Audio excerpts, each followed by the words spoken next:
Trump at Apec summit, U.S. will no longer tolerate trade abuses. President Donald Trump has said the U.S. will no longer tolerate chronic trade abuses, in a defiant address at the Asia-Pacific Economic Cooperation, APEC, summit in Vietnam. He said the U.S. was prepared to work with APEC countries as long as they abide by fair reciprocal trade. Mr. Trump said free trade had cost millions of American jobs, and he wanted to redress the imbalance. He has already visited China and Japan as part of a five-nation Asia tour. APEC brings together 21 economies from the Pacific region, the equivalent of about 60% of the world's GDP. Since taking office, President Trump has pulled the U.S. out of the Trans-Pacific Partnership, a major trade deal with 12 APEC member countries, arguing it would hurt U.S. economic interests.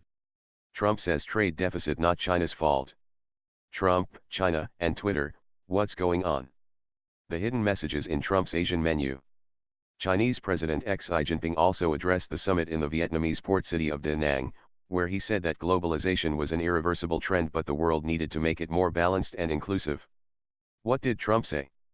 In his speech on Friday, President Trump railed against the World Trade Organization, which sets global trade laws, and said it cannot function properly if all members do not respect the rules.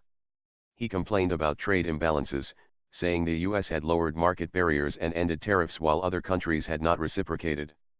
Such practices hurt many people in our country, he told business and political leaders at the summit. But he did not lay the blame on APEC countries, and instead accused earlier U.S. administrations of not acting earlier to reverse the trend. He said America would make bilateral agreements with any Indo-Pacific partner here who abides by fair reciprocal trade, but only on a basis of mutual respect and mutual benefit. Mr. Trump has repeatedly referred to the region as Indo-Pacific, a term used to define America's new geopolitical view of Asia. Indo-Pacific, Trump's latest catchphrase. The U.S. president had traveled to Da Nang from Beijing, where he had also discussed America's huge trade imbalance with China. There too, he said he did not blame the country for taking advantage. America's narrowing role in Asia-Pacific. By Jonathan Head, BBC Southeast Asia correspondent. This was a strong, confident speech by President Trump giving two starkly contrasting messages. He opened with glowing praise for the achievements of the Asia-Pacific region. He listed most of the larger members of APEC, his flattery bringing applause from the audience, none louder than that which greeted his description of Vietnam's 2,000-year struggle for statehood. He brushed over the Vietnam War. Then came a list of America's grievances on trade. His reference to currency manipulation, and forcing companies to give up their intellectual property to get market access were clearly directed at China. Instead of multilateral arrangements, he offered new, bilateral agreements with countries prepared to give America a better deal. Mr. Trump made no mention of the leadership the U.S. has traditionally offered, in values, economic philosophy and military alliances. There was no mistaking the narrower role he sees for the U.S. in the Asia-Pacific region. Balancing trade and language. The total trade relationship between the U.S. and China was worth $648 billion last year, but trade was heavily skewed in China's favor with the U.S. amassing a nearly $310 billion deficit. Mr. Trump has in the past accused China of stealing American jobs and threatened to label it a currency manipulator, though he has since rode back on such rhetoric.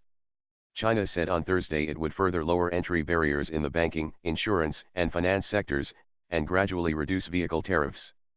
Mr. Xi promised healthy and balanced economic and trade relations.